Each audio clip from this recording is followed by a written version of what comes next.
When we picture World War II, we often see soldiers charging beaches, tanks thundering across ruined cities, or generals plotting on war maps. But behind every military campaign, there were millions of civilians, ordinary men, women, and children whose homes became front lines and whose lives were shaped by fear, resilience, and loss. This is the story of the war not told through battles or strategy, but through the eyes of those who lived it in silence, in ruins, in courage. In September 1940, Britain entered what would become an 8-month campaign of terror from above. The German Luftwaffe launched its bombing campaign against British cities, beginning with London and later expanding to Coventry, Liverpool, Birmingham, and others. Civilians bore the brunt of these attacks. Over 43,000 people were killed, the majority of them civilians, as bombs turned residential neighborhoods into smoldering ruins. Families took shelter in the London Underground stations, sleeping beside strangers as bombs fell above. Children were evacuated to rural areas, many for years, sometimes never reunited with their families. Despite the horror, morale famously endured. The British government coined the phrase "keep calm and carry on," and citizens did just that.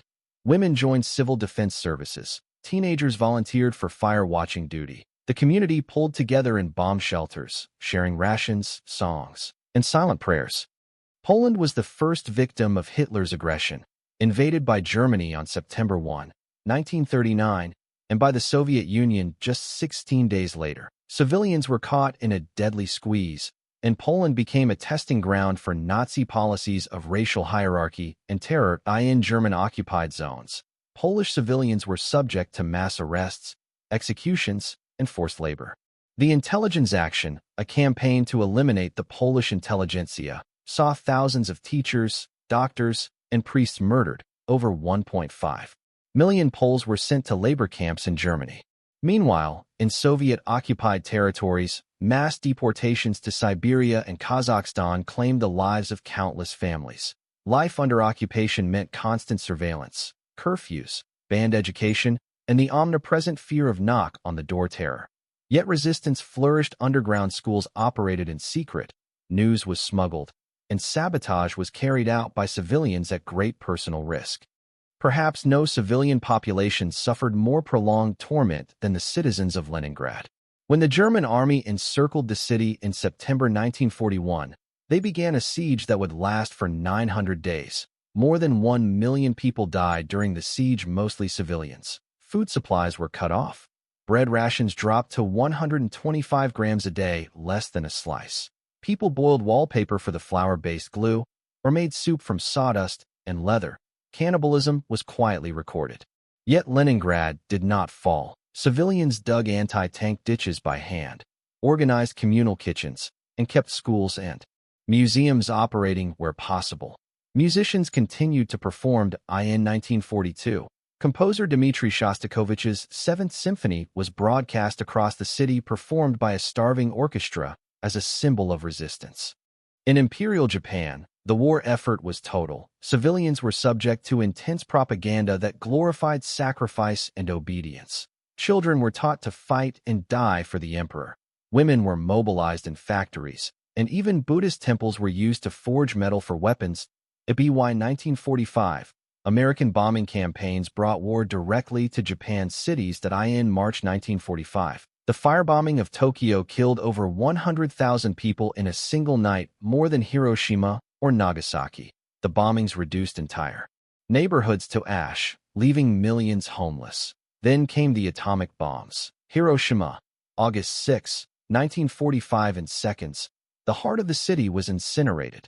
Nagasaki, 3 days later, suffered a similar fate. Civilians vanished instantly or died slowly from radiation. Survivors, known as hibakusha, faced both trauma and social stigma for decades. Yet, civilians endured. Amid ruins, survivors helped one another rebuild.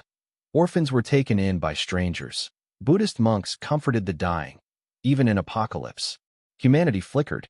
Perhaps the most horrific civilian experience of the war came not on a battlefield, but in the death camps of the Holocaust. Under Nazi ideology, millions were targeted for systematic extermination, not because of what they did, but simply for who they were. 6 million Jews were murdered, along with millions of others Roma people, disabled individuals, Slavic civilians, LGBTQ people, and political dissidents that in the ghettos of Warsaw and Lodz, starvation and disease reigned. Children wrote poems and diaries while waiting to die in Auschwitz. Families were separated in seconds and sent to gas chambers. Yet even here, there was resistance that in Treblinka, prisoners staged a revolt, burning the camp in ghettos. Secret schools operated. Some civilians smuggled children out at night. Others documented the atrocities in hidden archives so the world would one day know. In the United States, civilians experienced war largely through newsreels and telegrams, but their daily lives changed dramatically. Rationing limited sugar, rubber, gasoline, and meat.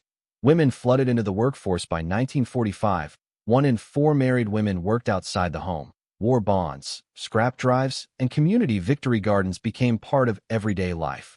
But there was also fear and injustice.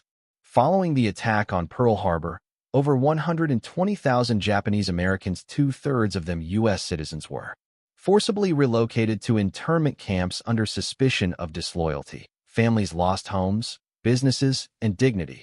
Despite this, many Japanese Americans still served in the U.S. military. The 442nd Regimental Combat Team, composed almost entirely of Japanese American soldiers, became one of the most decorated units in U.S. military history.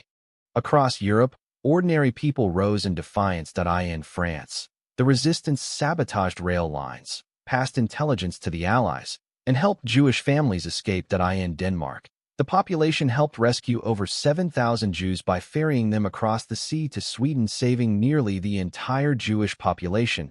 In the Netherlands, the Frank family hid for 2 years in an attic. As wrote her now famous diary, in Yugoslavia, partisan groups composed of civilians waged a guerrilla war against occupying forces. These were not trained soldiers. They were bakers, teachers, mothers, and teenagers who chose to resist despite the cost. Many were tortured.